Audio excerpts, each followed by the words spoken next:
बहुत समय पहले इक्ष्वाकु वंश के राजा सगर ने अश्वमेध यज्ञ करने का निश्चय किया।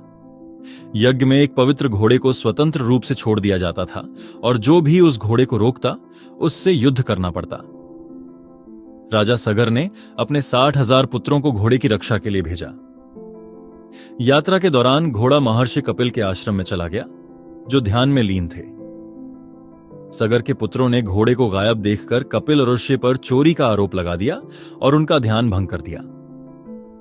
क्रोधित होकर ऋषि ने उन्हें शाप दे दिया और सभी 60,000 पुत्रों को भस्म कर दिया।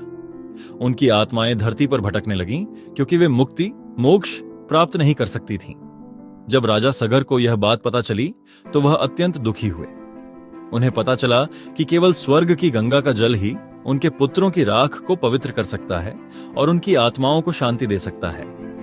कई पीढ़ियां बीत गईं, लेकिन कोई भी गंगा को धरती पर नहीं ला सका। अंत में राजा सगर के वंशज भगीरथ ने इस कार्य को पूरा करने का संकल्प लिया।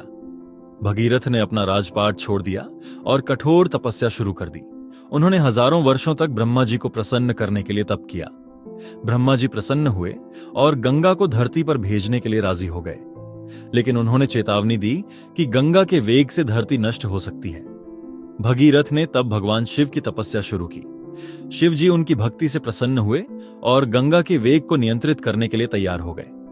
जब गंगा स्वर्ग से पूरी शक्ति और गर्व के साथ उतरी तो शिव जी ने उन्हें अपनी जटाओं में कैद कर लिया। गंगा का गर्व टूट गया और वह विनम्र हो गईं।